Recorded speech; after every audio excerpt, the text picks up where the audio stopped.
Salam, salam sehat, salam jumpa dalam kasih Kristus.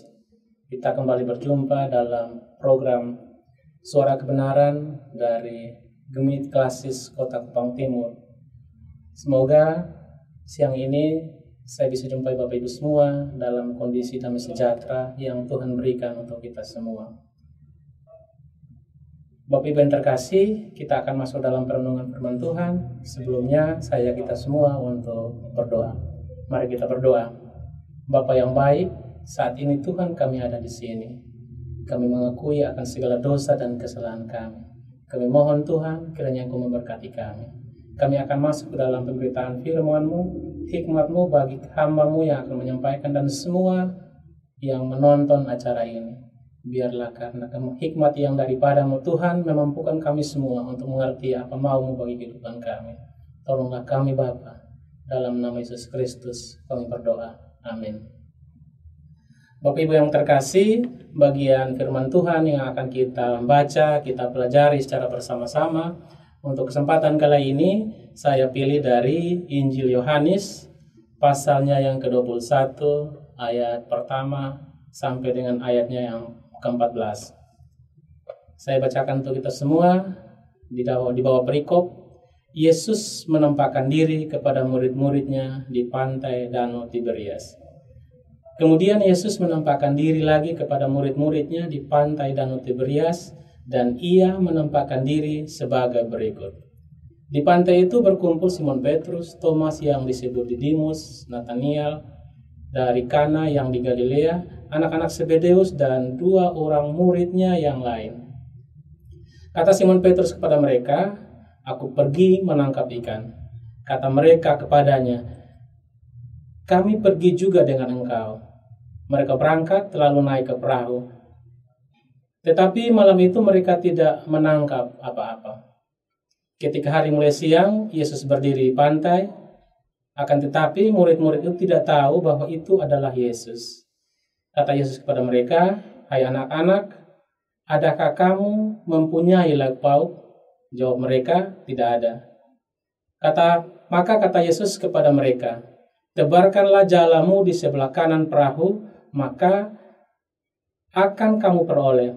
Lalu mereka menebarkannya dan mereka tidak dapat menariknya lagi karena banyaknya ikan. Maka murid yang dikasihi Yesus itu berkata kepada Petrus, "Itu Tuhan."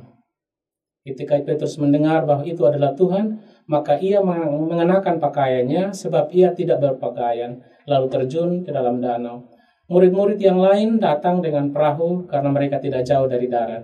Hanya kira-kira 200 hasta saja dan mereka menghela jala yang penuh ikan itu. Ketika mereka tiba di darat, mereka melihat api arang dan di atasnya ikan roti. Kata Yesus kepada mereka, "Bawalah beberapa ikan yang baru kamu tangkap itu." Simon Petrus naik ke perahu lalu menghela jala itu ke darat.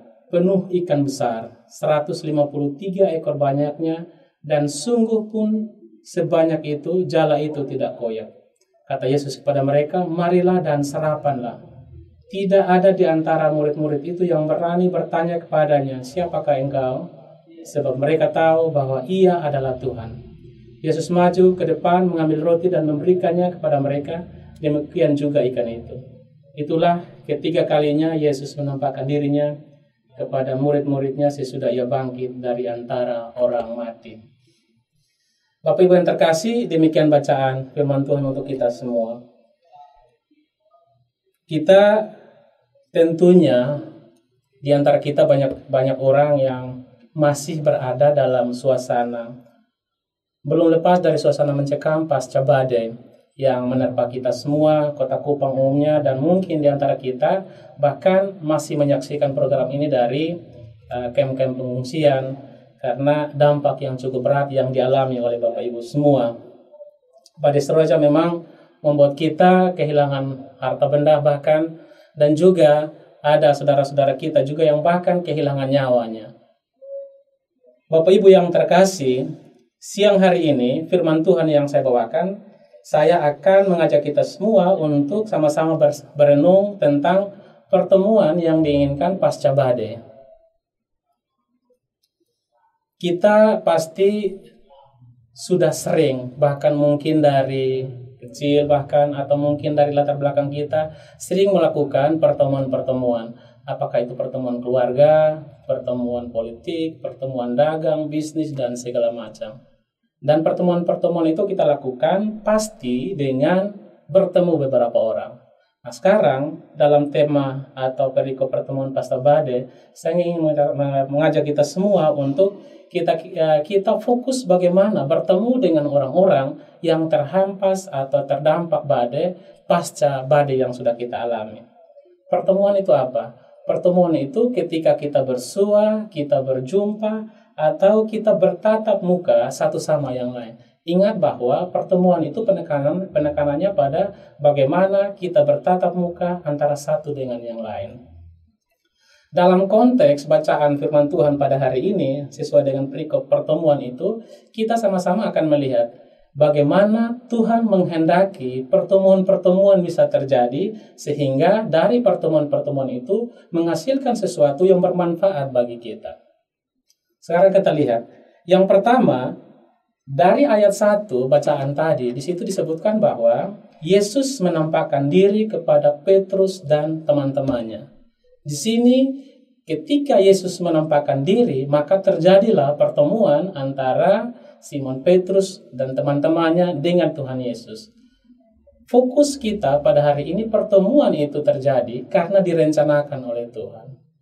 Karena ketika pertemuan itu terjadi, maka terjadilah mujizat-mujizat dan terjadilah penampakan berkat yang ditunjukkan atau didapat oleh Simon Petrus dan teman-teman. Kalau tidak ada pertemuan Tuhan atau Tuhan tidak menampakkan dirinya kepada Simon Petrus dan teman-teman pada saat itu, pertanyaan saya, apakah Simon Petrus dan teman-teman bisa mendapatkan berkat sebanyak itu pada hari itu atau tidak? Hemat saya, pasti tidak akan terjadi. Bapak Ibu yang terkasih, bayangan saya ketika menyusun khotbah ini, saya mengingat teman-teman, saudara kita yang sekarang masih di tempat-tempat pengungsian.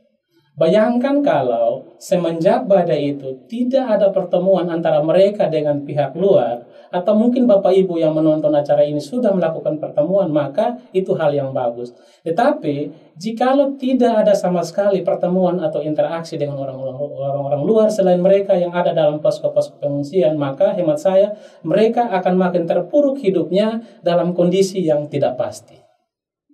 Bapak Ibu, Tuhan menghendaki kita untuk menambahkan diri, mempertunjukkan diri kita atau melakukan pertemuan dengan orang-orang itu, dengan saudara-saudara kita yang sekarang ini masih terhempas akan badai.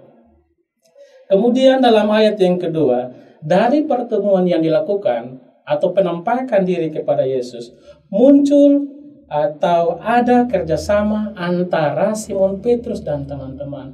Ada satu hubungan baik yang terbina. Itu ditunjukkan dengan, di situ disebutkan bahwa Simon Petrus menegur teman-temannya untuk mau pergi atau meninggalkan mereka dan pergi menjala ikan.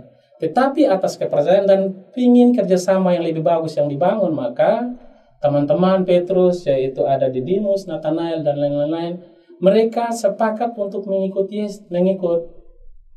Simon Petrus untuk pergi menangkap ikan di laut.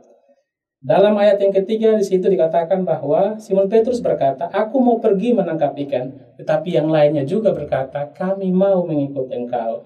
Dalam hal ini yang titik beratkan atau yang ditawarkan kepada Petrus adalah respon positif yang diambil oleh teman-temannya untuk mau bekerja sama dengan Petrus dalam hal bekerja sama di laut tadi. Kemudian yang berikutnya, poin yang berikut dari ayat 4 sampai ayat 6.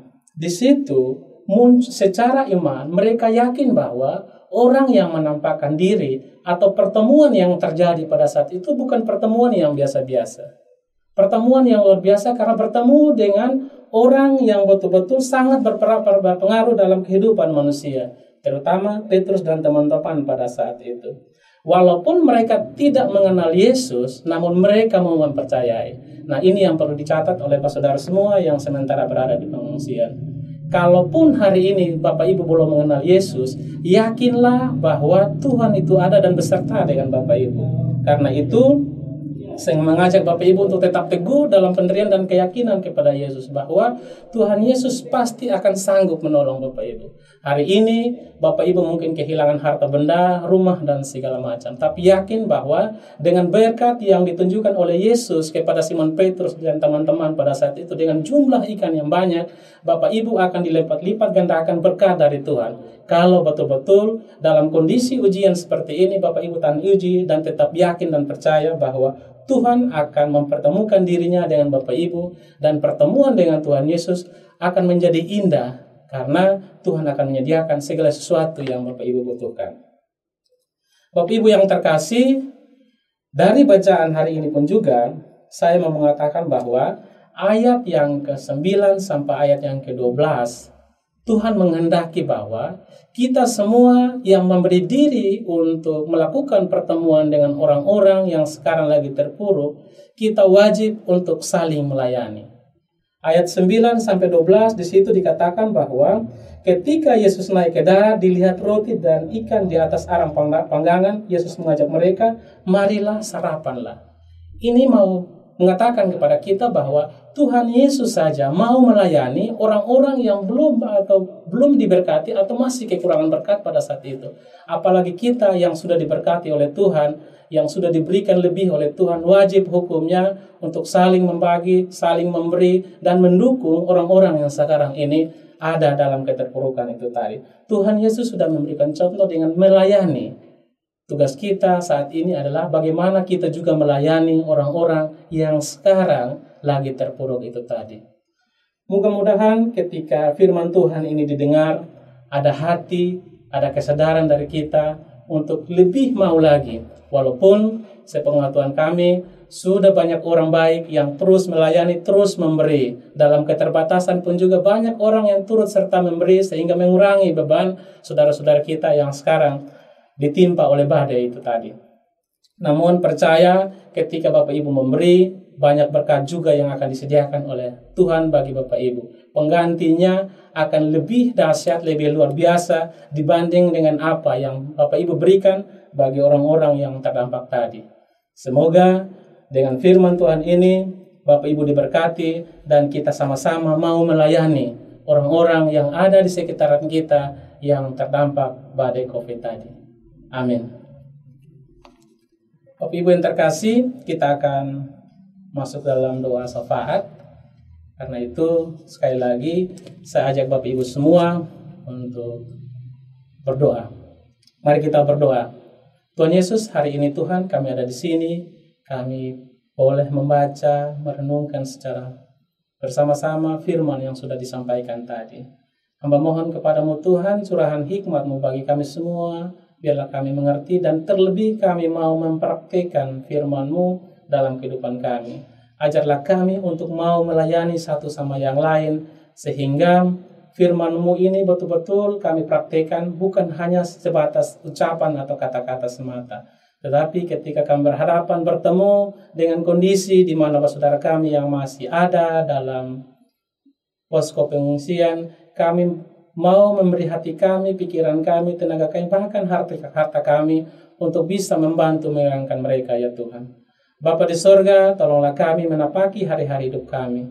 Ketika hari kami sudah mulai sampai dengan petang, kami mohon penyertaan-Mu bagi kami semua, agar kami semua mampu untuk melewati hari ini dengan baik. Semua beban pergumulan hidup kami bawakan, kami taruhkan dalam tangan pengasihan-Mu. Biarlah Engkau menjawab semua apa yang kami pohonkan itu berdasarkan kehendak-Mu Bapa, bukan kehendak kami. Terlebih Tuhan kami mohon, kiranya Engkau ada bersama-sama dengan semua saudara kami yang ada dalam posko pengungsian. Secara material Tuhan, Engkau gerakkan orang-orang yang diberkati untuk bisa memberkati mereka. Dan secara psikis pun Tuhan, Engkau menguatkan mereka agar mereka tidak trauma, bahkan sembuh dari luka trauma yang mereka alami itu Tuhan. Bapa di surga, kami semua yang memberi diri untuk pelayanan Tuhan berkati, biarlah kami semua mampu untuk melanjutkan semua tanggung jawab kami yang kami emban dengan baik. Inilah kami Bapa, dalam nama Yesus Kristus kami berdoa kepada Bapa di surga. Amin. Bapak Ibu yang terkasih, demikian tadi renungan yang sudah disampaikan dan lewat program Suara Kebenaran ini, dapat kami surahkan atau kami dapat berbagi berkat firman Tuhan bagi Bapak Ibu semua. Salam.